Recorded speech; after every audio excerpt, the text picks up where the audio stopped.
Hello guys, आप सभी को राधे राधे। आज हम लोग बस इसमें जानेंगे कि रसों के भेद कितने होते हैं। ठीक है। और रसों के प्रकार, जैसे कि मतलब रस मैंने बताया था कि मतलब उसमें वात्सल और भक्ति रस जोड़े थे तब 11 बना था। तो आज बस हम इस लेक्चर में बस हम रसों के प्रकार जानेंगे, कितने प्रकार होते हैं। ठीक है। पहला दिया है श्रृंगार रस। श्रृंगार रस, इसमें देखो प्रकार और अस्थायी भाव दोनों जानेंगे। तो जो श्रृंगार रस होता है उसका अस्थायी भाव क्या होता है? रक्त होता है। और हास्य रस का अस्थायी भाव हास्य या हास्य होता है। ठीक है।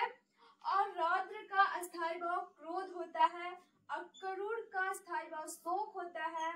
और वीर रस का अस्थायी भाव उत्साह होता है। और अद्भुत का अस्थायी भाव विस्मय होता है। ठीक है। देखो, और जो भय रस होता है विस्मय होता है। और भयानक रस का स्थायी भाव क्या होता है? भय होता है। सॉरी, क्योंकि ये इधर से उधर हो गए। ठीक है। ये नंबरिंग वाइज है।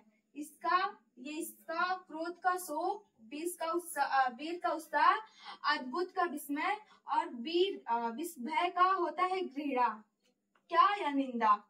ठीक है। मैंने कुछ अगर इसमें गलत बोला हो तो लेकिन तो जब मैं दोबारा बोली हूँ तो उसमें देखना कि जो भयानक रस होता है उसका भय होता है, जो शांत रस होता है उसका निर्वेद होता है, वात्सल का वात्सल या स्नेह होता है, और भक्ति रस का भक्त देवरति या अनुराग होता है। ठीक है। बस इस टॉपिक में मैंने बस इतने बताया है कि वो मतलब इसके जो प्रकार होते हैं, रसों के जो भेद होते हैं, उसकी अस्थायी भाव और इसके प्रकार से, जैसे कि इसमें आगे कहेंगे कि भयानक का अस्थायी भाव क्या होता है, तो भय होता है। उसी टाइप से मतलब भक्ति रस का भयानक रस भक्ति रस का अस्थायी भाव क्या होता है?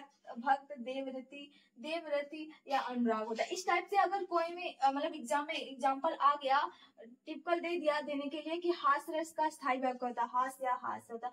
रौद्र का स्थायी भाव क्या होता है? क्रोध होता है। इस टाइप से टिपिकल में आ सकता है कि इसलिए बस मैंने इस लेक्चर में इतना ही कवर किया है। ठीक है।